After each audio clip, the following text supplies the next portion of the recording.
Hello, everyone, and welcome back to another episode of the Spurs Up Show presented by the Armchair All-Americans. I'm your host, Chris Phillips, joined today by my co-host, Thomas Floyd. As always, we welcome you to another episode. We're just 18 days away from kickoff. The season is quickly approaching. We continue on with our season preview series today as we talk about the Gamecocks special teams. Yeah, showing some love to the specialists for the Gamecocks. Before we do that, if you haven't done so yet, this is the perfect time to do so. The best Gamecocks podcast on the internet by far. Please be sure to go online, rate, subscribe, share, and download the Spurs Up Show on iTunes, the Stitcher app, wherever you consume your media, wherever you consume your podcast. Please be sure to go check us out there. What I also learned this week, Tom, is whenever you give us a 5-star review, it helps others find our show as well. So maybe those that haven't heard of us can find and listen to our shows. So please be sure to go online there. Again, wherever you listen to your podcast, iTunes, Stitcher, wherever. Please be sure to check us out on all our social media handles as well. We're on Twitter at ArmchairSCar. Our podcast is on Twitter as well, at the Spurs Up Show. We're also on Instagram at ArmchairSCar. And of course, like I mentioned, this is a podcast brought to you by the Armchair All-Americans, ArmchairAllAmericans.com, localizing your sports coverage content. Please be sure to go check us out on ArmchairAllAmericans.com for all of your latest breaking Gamecock news, coverage, our podcast, the Spurs Up Show, of course, and all of our breaking news there as well. We also cover everything from collegiate to professional sports, esports, anything and everything you can think of. We've got it for you at ArmchairAllAmericans.com. So be sure to go check us out there. Like I said, I'm joined as I always am by my co-host Thomas Floyd. Tom, it's great to have you back on. I'm ready to talk some special teams today. What's up, man? It's great to be back. Can't wait to talk the most important part of the team, special teams. Yeah, and a very integral part of last season for not always the best of reasons, but I want to jump right into it. Before I do that, just to let you guys know, because I didn't kind of announce it in the intro. We've also got a very, very special interview, as you can tell by the title of this podcast, coming up later. So be sure to stay tuned for that. But first off, again, we want to continue our season preview series. Again, we've only got 18 days away from kickoff as we're recording this on Tuesday the 14th, Tuesday night. It's quickly approaching, and we're going to talk about a specific unit that, again, was not always on Gamecocks fans' mind for all the best reasons, and sometimes was on their mind for the best reasons. But I want to start at the main area that gave South Carolina fans tons of headaches, and I know gave Coach Muschamp and that coaching staff tons of headaches, and that is the kicker position. Tom, I don't think it's any secret that in 2017, kicker was a literal roller coaster a year ago. I mean, Alexander Wozniak won the job in preseason. He misses 2 or 3 field goals to start the year against NC State. Parker White assumes the position, takes over. From there, he keeps the position all season, but was a struggle throughout. Went 14 of 25 on field goals to hit just 56%. He was an abysmal 4 of 14 on 40 yards or more on his field goals there. One of the big storylines, Tom, of this season is that Shane Hines, he's transferring in from Kent State, only went 9 of 15 last year, so not exactly overwhelming numbers either for him. It's just over 50%. And obviously, Alexander Wozniak returns. There's a kicker battle going on right now in fall camp. But I want to start first on Parker White because obviously he returns as a starter from a year ago. You've heard Will Muschamp a little bit in preseason camp talk about how he doesn't feel like it was all Parker White's fault a year ago. Tom, talk about just kind of your assessment of, obviously the season Parker White had a year ago, and do you buy that narrative that, that it really wasn't all on him a season ago? Maybe we shouldn't be putting all the blame on Parker White for the, season that he had in 2017. I think he got kind of thrown in the fire there. I mean, I'm sure he wasn't expecting to come out and play. I mean, obviously your kicker, you're only on the field probably 5 or 6 times a game at most. I mean, well, Parker, obviously we're doing kickoffs too. He's on it more than that. But I think it was kind of a shocker. And once I think he started out kind of slow, and it kind of hurt his confidence. And kicking and snapping has such a mental aspect to it. I think that that hurt him a lot last year. And you could never get a hot streak going when it comes to long field goals. I mean, like you said, I think he was 10 of 11 on field goals that were inside the 40. So obviously you have the confidence there to make them, then you're going to make them.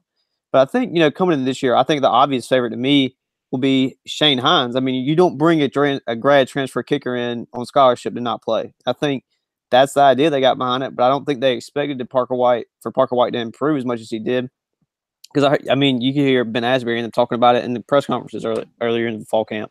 Said that he's been working on it all summer with him and Danny Gordon, I think, is the holder, I'm pretty sure. And, Ben Asbury's a kicker. And then Parker White were all working together all summer to get better. I think that if his confidence is there, that he could easily be the starter because he's got legs. You can see it on kickoff, and the man can kick the ball well. And I think, last year, not all those field goals are on him. I think, Ben Asbury said again in one of those interviews that I think they messed up 2 or 3. So, I mean, you take 2 or 3 off. I mean, he's still going to be like 4 for 10 on field goals of 40 plus. But I think if the confidence there, he could have a good year. I expect them to be better than last year. But obviously, we were so used to Elliott Fry that it's like almost anything's not as good as Elliott. Yeah, no, I totally agree with you. And I mean, I think that, you made a really good point. I don't think Shane Hines would have transferred and came in, just to come in and sit his last year. I mean, I think he came in because he thought he had a really good chance to win the starting job. And, I definitely think he saw an opening with the struggles, if you will. It's call it, mildly the struggles that Parker White had a year ago, like you said. And we talked a little bit in pre-show. Parker White was fantastic inside of 40 yards. What 10 of 11 he was, struggled beyond 40. And I think we kind of both agreed. I think that's a big mental thing for him. Because anytime someone has the physical abilities and can't get it done, it's not that he doesn't have the physical capability to kick a 45-yard field goal and make it. He has all the leg. At some point, it's kind of like a golfer. When you get your swing, get your tempo, kind of get your feel. And I think for him, again, getting thrown in the fire kind of early, missing some kicks early, especially, when he missed them. And, the one that glaringly sticks out is the Kentucky game where it really cost South Carolina a ton of momentum and maybe even cost South Carolina that football game.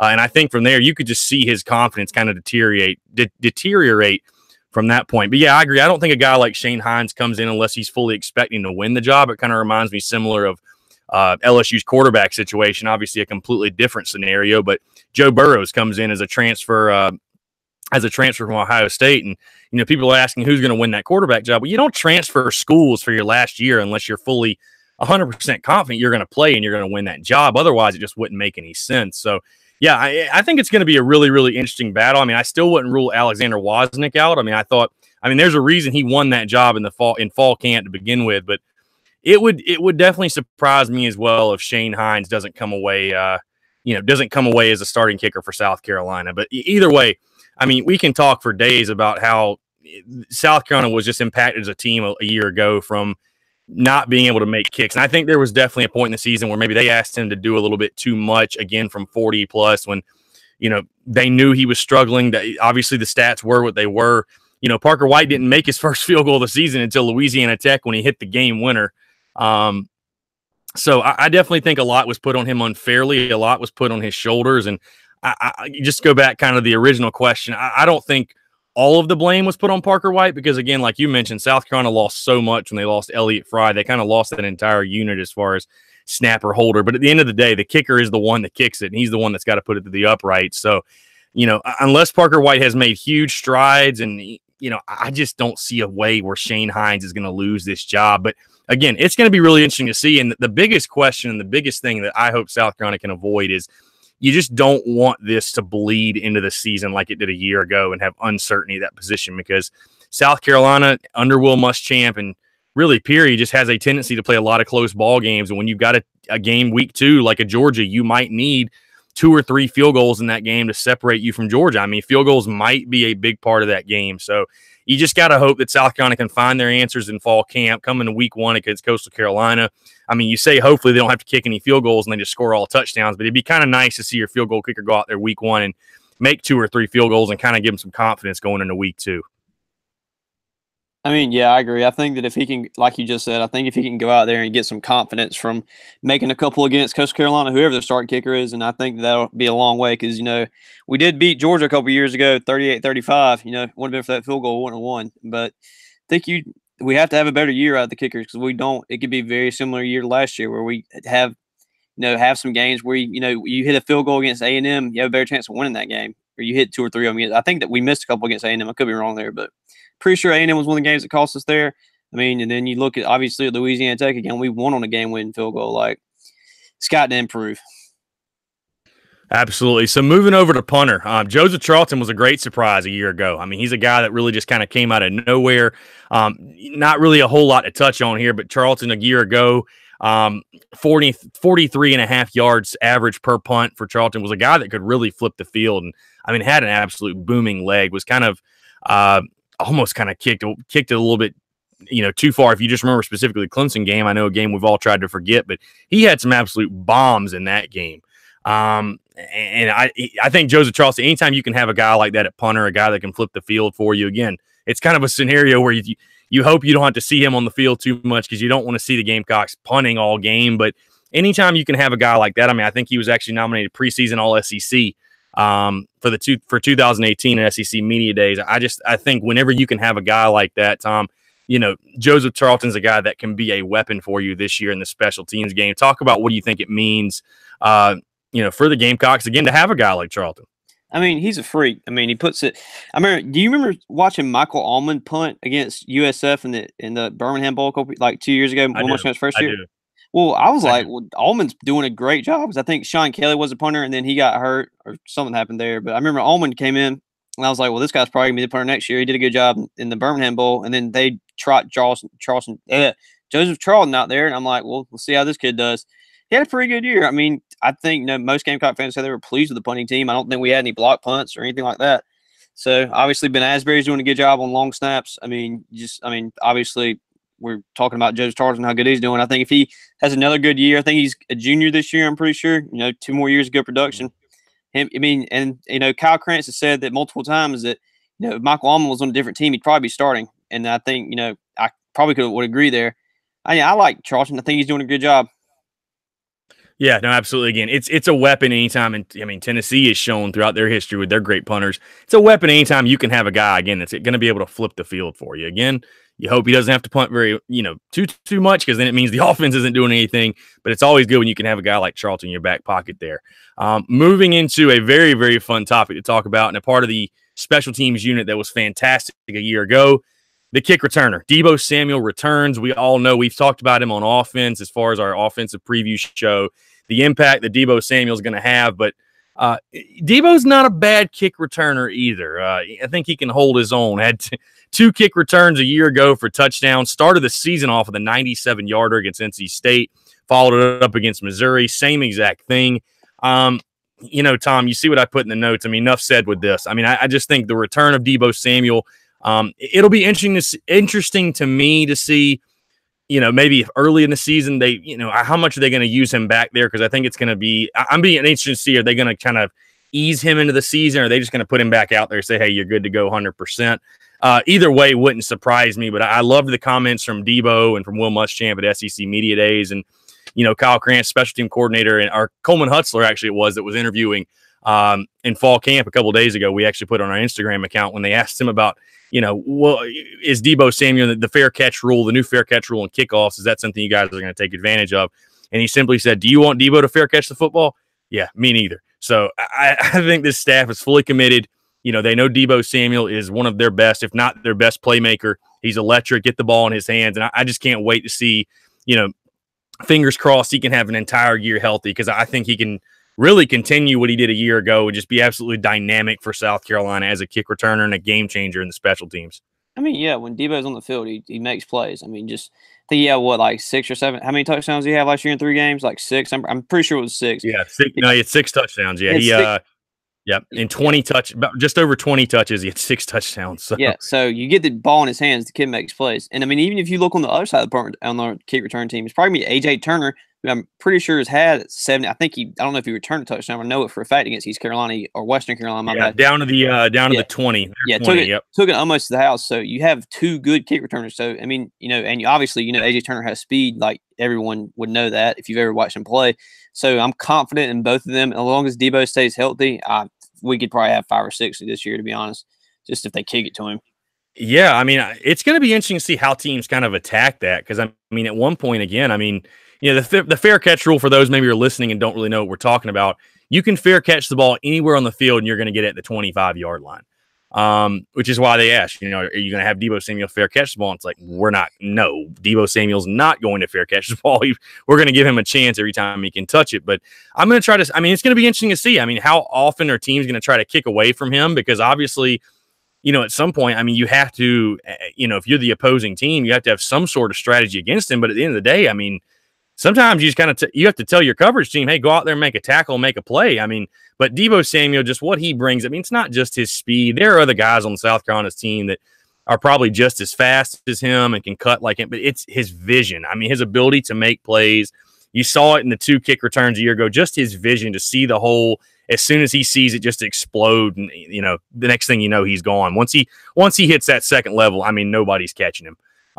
So like you said, I mean, he was on pace for a monster year ago. And I mean, I could see him, again, fingers crossed, he can stay healthy the entire season. I mean, I think it's going to be a special year for him. I mean, I think you could see him again with 5-6 touchdowns on just in special teams. And I mean, I think he could leave South Carolina. If he can do that, there's a good chance he can leave South Carolina as maybe the best special teams player to ever wear a South Carolina uniform. Another thing I want to mention too, you mentioned South Carolina has another good option with AJ Turner. I mean, he's another guy that has great vision. That same season, the first play of the Texas A&M game, 2016, he had a 75-yard touchdown run. I mean, he's a guy also that has vision. I mean, he can make plays. So, if they want to kick away from Debo, fine. Give AJ Turner the ball. Give him a chance. I feel like he can make a play as well. So I feel like South Carolina is in a very, very good position as far as kick returns are concerned. Want to talk about, kind of round out the special teams conversation with the punt returner. This one is going to be a really, really interesting battle to watch throughout the rest of camp and in the beginning of the season. Obviously, you lose Chris Lamont, who would handle all your punt return duties for the last year, maybe last 2 years. I mean, last 2 years, he had handled all of your punt return duties. There have been some adventures in the punt return game with as far as punts not being caught, some kind of butterfingers, if you will. South Carolina's taught they've got a bunch of candidates right now for who's going to be their punt returner, guys like Keyshawn Nixon, Jam Williams, Brian Edwards, Josh Vann, Rashad Fenton, just to name a few. Tom, let me ask you first, what do you think of that list I just gave you, guys? Are there any guys you think they should be looking at that I didn't mention? And of those guys that I mentioned, who do you think is going to emerge as South Carolina's punt returner on day one? I mean, my pick for punt returner would have to be Jamias Williams. I mean, you look at what he did in high school on the field. I think he's explosive as they get. Has Shy Smith been fielding punts? I mean, that's a guy I also think too. I think you're right. I think Shy actually has been fielding punts. I think that's the one that I forgot because in pre-show I was thinking, who is the one guy I'm not thinking of? I think Shy maybe has. I'm pretty sure he has been. Yes, or even Josh Vann. I think Josh Vann is another guy that just has explosiveness, and you can see him making plays in practice. They put on highlights on Twitter and Instagram. I mean, be explosive, then that's all you need. But obviously, it's a lot more complicated than just those 3 things I just listed off. Yeah, I mean, I think Van's a really, really explosive player. I think South Carolina's number one concern, obviously, is they need a guy back there who's going to be dependable, who's going to catch the football. I mean, that's the first thing you've got to do. And I think that's the only reason Brian Edwards has been working out back there. Because Brian Edwards, let's be honest, he's just not a prototypical guy that's going to go back there and be your punt returner. I agree with you 100%.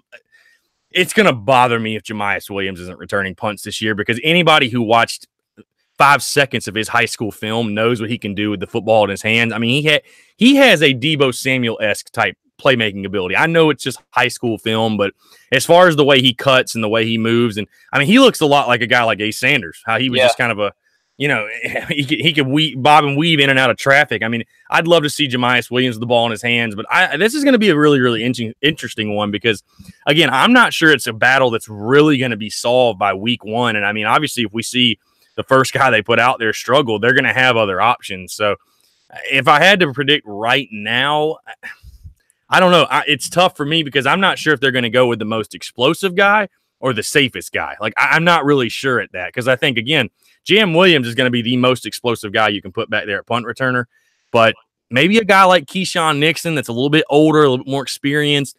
I mean, a guy like Rashad Fenton wouldn't be a bad choice. I mean, again, a guy that has done it before. He was on kick return in 2015, took a kickoff back to the house against LSU. So he's a guy that's done it in the return game as well.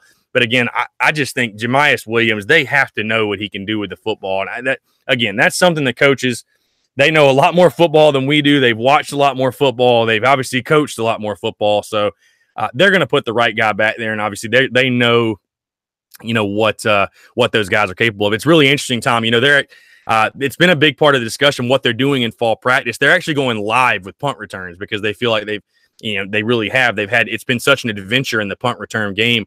They're actually going live with that in practice. Normally that's something that's kind of simulated. It's not really a full out drill. they're going live with it. So I think that's definitely going to be beneficial as well. I think something that South Carolina probably should have been doing from the get-go.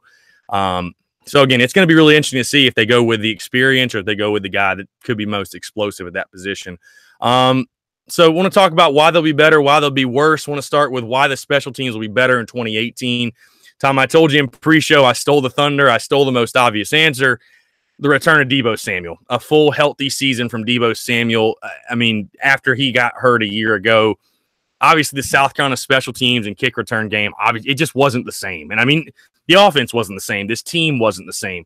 Having Deebo Samuel for a full season healthy is going to transform and make this special teams that much more dynamic. I think he's a guy, like we mentioned earlier, that could finish up with 5 or 6 kick returns for touchdowns.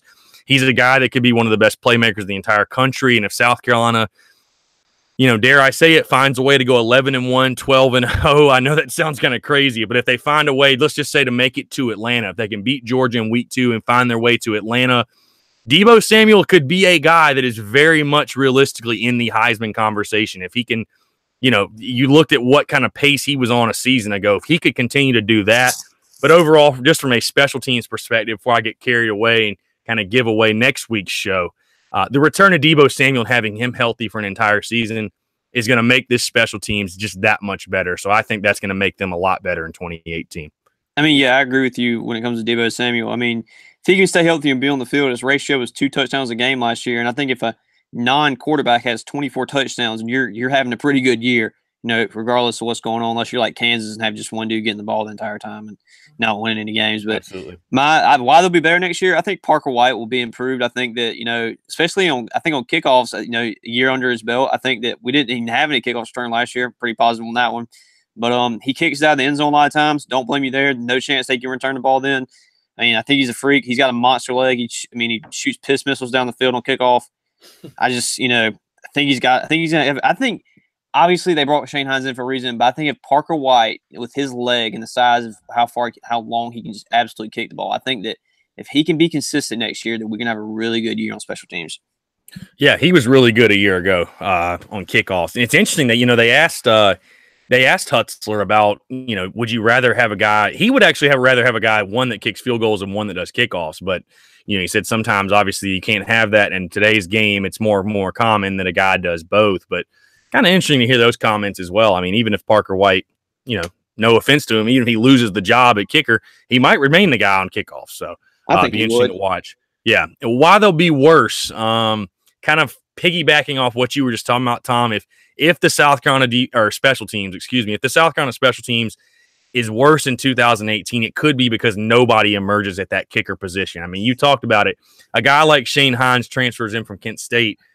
He wasn't all that great a year ago. I mean, the guy, again, he only went 9 for 15. And no offense, that's at a school like Kent State where, yes, the staff had said, he kicks some game winners, he kicks some OT kicks, he kicks some big kicks. What's the biggest crowd he's ever played in front of? 20,000 people?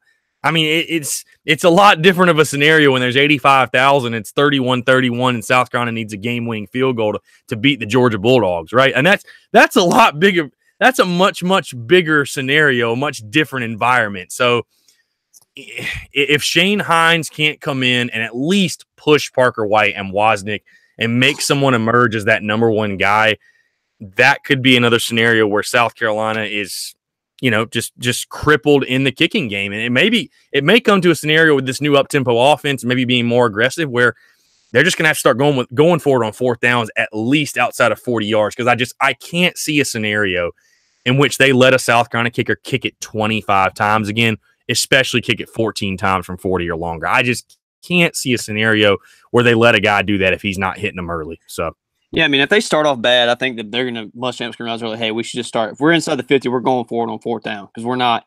So you have to.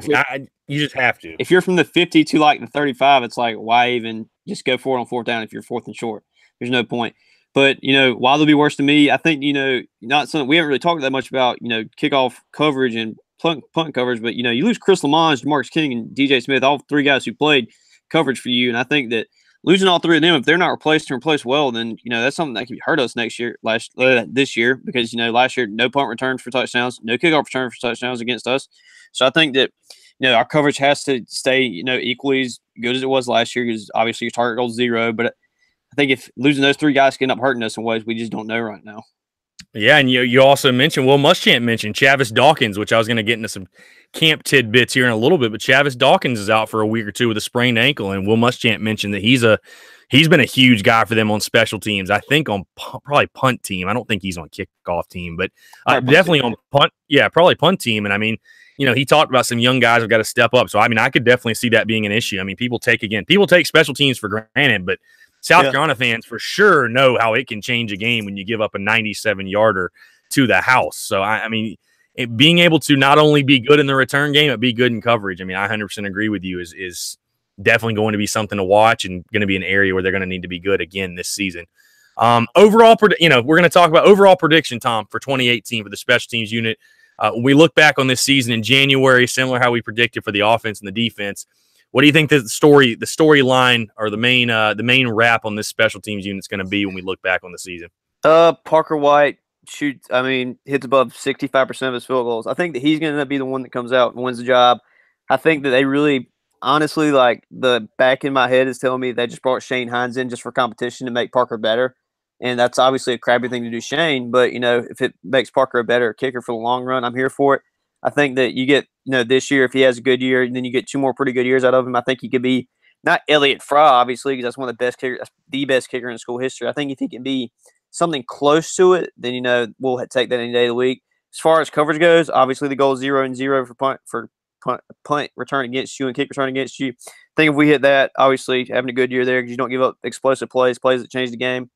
Then, obviously look at punting, I think Charleston's gonna have a good year. I don't think I don't think it'd be hard for him to take a step back, and then looking at punt return, I think if Jemias or just anybody can take a punt back this year, we'll take it. Yeah, no, if they can just hold on to the ball, I think we'll take it at this point. Yeah, a touchdown in the punt return game would be huge. But yeah, my overall prediction for 2018, it's a very interesting prediction, by the way, on the Shane Hines thing. It's not a bad one because I will say, and Will Muschamp's definitely not a guy who told Shane Hines, like, hey, come in, it's your last year, we'll go ahead and start you. Like, I'm pretty sure Will Muschamp told Shane Hines, hey, if you want to transfer here, you can, and we're going to have an open competition, and you're going to have a chance to win the job. So at the end of the day, if Shane Hines is on the bench, I mean, he has nobody to blame but himself because he didn't kick well enough in preseason camp. So my overall prediction for 2018, I'm not going to predict who the starting kicker is going to be because I have no clue. But I'm going to say they're going to be better in that department in field goals just because I don't think they could be much worse. If they could be, I hope we don't see it. But I think they'll be better in that department. I don't think they'll kick nearly as many field goals as they did a year ago. I think South Carolina's coaching staff and offensive staff is going to be much more cautious. You actually heard them talk about it. You heard Coleman Hutzler talk about it the other day where they admitted they put Parker White in way too many scenarios where 40 plus where he maybe shouldn't have been kicking. And he talked about as an offensive staff, the offensive staff, Brian McClendon and Dan Werner are going to look, if it's 4th and 3, we might need to consider going for it versus if it's 4th and 9, yeah, let's give it a shot. Let's take the field goal. But I think South Carolina is just going to be much more aggressive on offense and not rely on these 42, 43, 45-yard field goals, kind of the way they did a year ago. I think Deebo Samuel is going to have a fantastic year. I just don't have any doubt in that. And I think South Carolina is going to find a capable guy at punt returner. Will it? Again, it's hard to predict if it's going to be the explosive guy or the experienced guy that's more of a safer pick. I hope they go with a Jam Williams, a little bit more upside there, but we'll have to see what the coaching staff decides on. But I think overall this is going to be a solid unit for South Carolina. And then, of course, I don't want to forget Joseph Charlton. I think he's going to have another fantastic year and be an all-SEC caliber punter for you. But I think overall it'll be a solid year for the Gamecock special teams. And honestly, the special teams is a lot like the college football offseason. With the special teams, no news is good news. So if we don't hear a lot from the special teams this season, Tom, I think we can agree we'll be pretty ecstatic. So yeah, I agree. No offense to the specialists. I always have to show some love and get a shout out to the SC Specialist Twitter account. Those guys, I think it was Elliott Fry and Patrick Fish and those guys that started that originally. But you got to show love to special teams. What they do for your football team, and kickers and punters are football players too. So don't ever forget that. Specialists matter. Specialists matter for sure. Want to move into some camp tidbits. I know I didn't have them listed here, Tom, but I do want to talk a little bit about what's going on in fall camp. I was able to go to Fan Day on Saturday. If you weren't there and you saw me and didn't say anything, shame on you. I was unfortunately unable to get in the offense line due to them cutting it off, and I was standing there just hoping someone would ask me to or let me allow them to cut them in line, but they did not. So if you were there and didn't say anything, again, shame on you. But anyways, not too much going on from South Carolina camp. The Gamecocks did have a scrimmage on Saturday morning, and then yesterday, again, we're recording this on Tuesday night, the 14th. They had a scrimmage on Monday as well. Will Muschamp seems pretty pleased as far as, how the offense is progressing, the tempo. He said that from the Saturday scrimmage, he said that the safeties were really struggling. He said Stephen Montag was having a really good camp, but guys like Jamias Williams, Nick Harvey, just were not coming along. After Monday's scrimmage, he was a little bit more upbeat about it, and basically saying that Jam Williams, Nick Harvey, those guys are playing much, much better. It kind of concerns me. I'm not hearing anything about Jalen Dickerson, but, take that for what you're worth. But, to me, Tom, just speaking on that really quickly, I think people were so quick to jump the gun, and I just saw some people that were kind of, really nervous about the safety position after Saturday. I mean, to me, Will Muschamp is going to be harder on safeties in any position on the field because he played the position. Like, no kidding, he's not happy with the safeties. I don't think he's going to be happy with the safeties all season, even if they're making plays. So, we talk about what are your feelings? I mean, is the safety position, after hearing his comments, is that one that you're really, really concerned about? Or do you think it's Will Muschamp just, kind of challenging those guys and being harder on that position than any other? I think it's a former player being harder on a position he played than, I mean, obviously, I played offensive line in high school. If I was a coach offensive line, I'd be harder on them because I know what it takes to be a good offensive lineman. And that's what Muschamp, the same way he approaches his guys, I guess. So when you look at it there, I mean, Stephen Montag's a guy I've always said is underrated. I think, I think he can have a big year this year. He made plays, a big interception against Michigan last year. I feel like he's, he laid out a guy against Arkansas. He's a guy that makes big plays. And I think if he has a bunch of consistency this year, which we didn't really see that much last year and the year before that, I think that'll be a big boost. I think if Jamias can have a smooth transition, which apparently he's having for the most part, have one bad scrimmage, but if he can have a smooth transition there, JT Ibe, if he can get going and get on the field. Just quick, should be clear tomorrow, according to Muschamp, or today, whenever you're listening to this podcast. So they should be getting him back this week. Okay, well, yeah, obviously having him back is a big boost. Grad transfer, a guy that can teach a guy like Jameis how to play the position better than, play a position in today's current game. And I think, I think he's giving them a little too much crap. I think they're going to be all right. I think they're going to be good this year, but obviously we'll have to wait and see. Yeah, I mean, I don't know. I mean, he's challenging the guys. I don't mind it. But again, on Monday, he was like, said he was really happy with those guys. It was a lot better practice. Said the biggest thing for those guys was, and I think anyone that's been an athlete that's listening to this show, and you and I, Tom, we can relate. As an athlete, even if you have the athletic ability, when you're not 100% sure what you're doing, you're not going to move full speed. Yeah, you're thinking too much. And he said that's kind of what's happening right now. And I mean, you can't blame Jamias. He hadn't played the position. I mean, he was a corner last year and played in the nickel. He didn't play safety. So one of the big bright spots that I've taken away sticking with defense is J.C. Horn and Israel Mukuamu. I mean, Will Muschamp continues to heap praise on those two guys, especially J.C. Horn. They talked about Muschamp talked about J.C. Horn going up against Deebo Samuel and really holding his own with him. Said he batted away along, a deep pass in the scrimmage on Monday. Not to say you told you so because the season hadn't happened yet, but, we talked a lot last week on our defensive season preview series show about a guy like J.C. Horn, Israel Mukuamu. These guys are going to play a ton. And I'll tell you, just sticking with J.C. Horn, Tom, it's sounding like to me more and more that he might be the starting corner on day one. I mean, they really, really like this kid a lot. Yeah, I mean, I like the way he plays. I think if you just look over, his dad was an NFL pretty good player in the NFL. Joe Horn obviously played receiver. His dad tweeted at us, by the way. I should admit, his dad tweeted at us, which I thought was really cool. But go ahead. So anyway, there was that picture that came out of the wide receiver or the cornerbacks, and then Brian Edwards in there too. He looked almost the same size as Brian Edwards. He's supposed to be. He's like 6'2". He's a big dude. 6'2", 6'3", 210. I think, if J.C. Horn's that size as a freshman, just imagine what he's going to be in 2 years of being in that strength program with Dillman. And obviously, I think he's playing with the first team defense because if you didn't see that video of Brian Edwards snagging the ball the other day, it was J.C. Horn in coverage. And obviously, Brian Edwards is a first-team receiver. So if you look at that, obviously it's got to tell you that either A, J.C. Horn is starting somewhere on defense, or B, that he's at least in the rotation extremely heavy, which is a good sign for us. I think, if Mukwamu can come along and play well, then that's obviously great. But I think J.C. Horn, I think he's the kind of guy who could have a really, really good freshman year. Yeah, speaking of that snag, my God, I mean, what a catch. For those that missed you on the Gamecock football Twitter and Instagram accounts, I mean, Brian Edwards just showing you why he's one of the best, one of the best wide receivers in the country, in my opinion. He's very underrated, and he's going to prove that this season.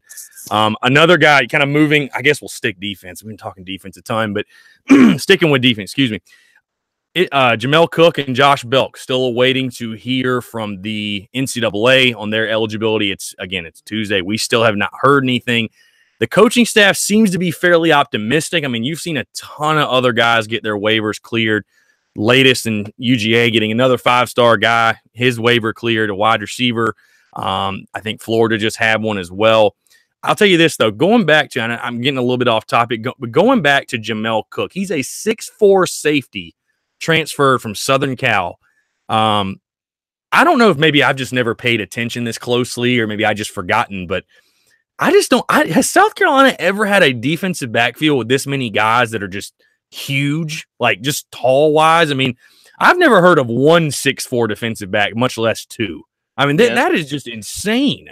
It's crazy. I don't understand how kids can get that big and still be able to move so fast and play the position that well. I feel like if you're 6'4", you automatically should be playing linebacker or defense line. But I mean, I can't, if he's eligible and we see Mukwamu and Jamel Cook on the field at the same time, and then a guy like J.C. Horn who's like 6'2", I mean, that's going to be an absurd-looking defensive backfield. I remember watching us play Kentucky last year, and it just seems like their DBs were just huge. And I was like, God, it would be great to have some guys like that. Because obviously, Chris Lamons and all those other guys who played corner and safety were good, but they were like 5'10", 5'11". There's a big difference when you're on a football field compared to 6'2" and 5'10". I just think, obviously, I think Muschamp, one of his biggest things coming in was, we've got to get bigger and more athletic on the defensive back side. And that's something they've done. Yeah, no, absolutely, absolutely. And again, we hope nothing but the best on these NCAA waivers. I mean, I'd love to see both guys eligible. I saw Josh Belk at Fan Day on Saturday, and as you probably all saw on Twitter, he's an absolute mammoth of a human being. He's a beast. I don't think he's a guy that would play right away. I don't know that he's really in that physical shape. Obviously, Tom, you have his takes on some of the things he needs to work on, but undoubtedly, there's nobody on that South Carolina roster on that defensive line that looks like him physically. And if he's a guy that can maybe midway through the season, he's a guy that could take great advantage of that redshirt rule. Just let him play 4 games, because I think by game 5, game 6, he might be in like true game shape. And he's a guy that, hey, when you go on the road to Oxford, when you go on the road to Gainesville, maybe when you go on the road to Clemson, he's a guy that might be able to help you out to stop the run. So getting those two guys eligible, I think is going to be huge for South Carolina. And really, to me, it's just going to be a huge disappointment from the NCAA if they don't, because it seems like to me they've let everyone else in the country get their eligibility. So I don't really know what the NCAA is doing at this point. But Tom, you made a great point that the NCAA and South Carolina just do not seem to get along together very well. Yeah, so they hate each other. I don't really know. Overall, I'm going to wrap it up because, again, we said this show was going to be pretty quick and it's going pretty long. Obviously, there's just football in the air. I mean, there's plenty of football to talk about. Just moving to the offense kind of from the scrimmages. The big thing I've heard that's been great, I mean, obviously, there hasn't been a ton come out. We know the up-tempo. South Carolina's moving fast. I mean, I think everything's going pretty smoothly. Obviously, the Chavis Dawkins injury isn't great. Seen a lot of videos of Josh Vann making some pretty big catches, and I tweeted this out on my personal Twitter account over the weekend. Don't be surprised if Josh Vann is a guy that takes advantage of Chavis Dawkins being out a week or two and becomes that 5th wide receiver. I tried to, I've told people in the preseason, again, I don't think Josh Vann's going to play a ton because, you've got Debo, you got Brian, you got Ortre, you got Shy. Boom, that's your first 4. I mean, that's, I don't know how much South Carolina's going to go 5 wide. It's probably not going to be, a ton, I wouldn't imagine. But Josh Vann is going to be a guy, mark my word, that's going to wow you more, I think, a couple of times this season. I mean, he is a guy that can go make plays. He's explosive. He's got speed. I don't think he's a guy that they're going to be able to redshirt. I think he's going to play in more than 4 games. I mean, I think he's going to be this year's Shy Smith and is a guy that can really help out this wide receiver unit that, granted, just does not need the help because they've got all the guys they can handle. But, you know, I think Josh Van Tom, I mean, I'm really, really excited. I was excited when I watched his film in high school, and I'm excited now that he's on campus kind of watching some of the practice videos. I can't wait to see what this kid can do with the football in his hands. Yeah, I mean, he's a freak. Him and, you know, another guy that I can't wait to see, and, you know, we just talked about him, but Jamel Cook, I mean, I don't think we're talking about, you know, a guy that could affect us that much. If he was to play right now and be eligible, he probably end up starting at safety. Yeah. Yeah. I mean, he was a 5-star recruit for a reason. I mean, a guy with that type 6'4" of physical ability, and I mean, it's 2 years. He's one not of the best going to be in the rotation. Football programs in the country. I mean, obviously rich history at Southern Cal. I think there's no way he wouldn't be at least a very good rotational player, if not an every game starter. Yeah, no, I 100% agree. I mean, and that's another thing. I think people almost aren't taking it seriously until those guys are given their eligibility. But I think the second they are, that excitement level is going to hit the roof because you're realizing, hey, these guys can play. So, you know, it should be really, really exciting. Hopefully the NCAA cooperates.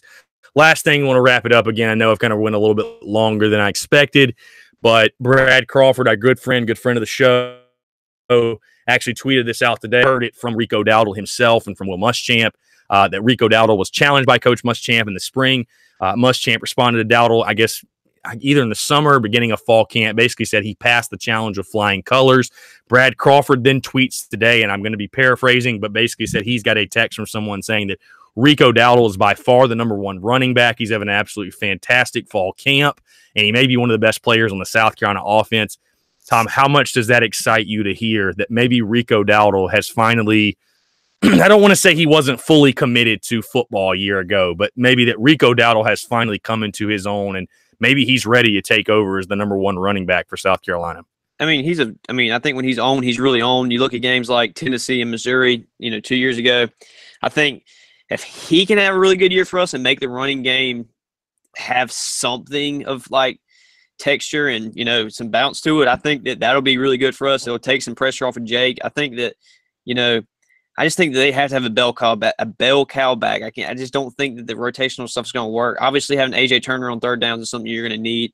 But I think I would want a heavy dose of Rico or a heavy dose of Tyson and just a little bit of the other. I mean, that's how I think how it would have to be for me.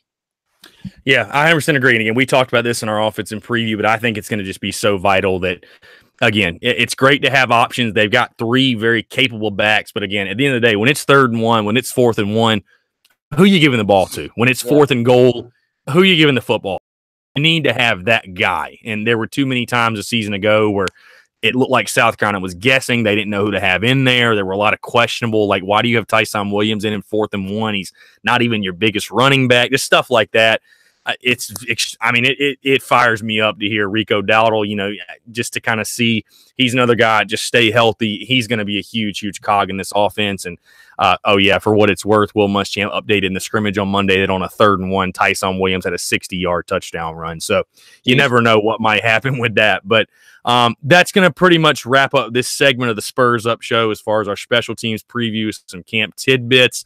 Want to move into an interview now with 2020 quarterback commit Luke Doty that Tom was gracious enough to run and that Luke was gracious enough to sit in on. So, again, we appreciate you tuning in to our season preview series portion of the Spurs Up Show. Now enjoy this interview with 2020 quarterback commit Luke Doty.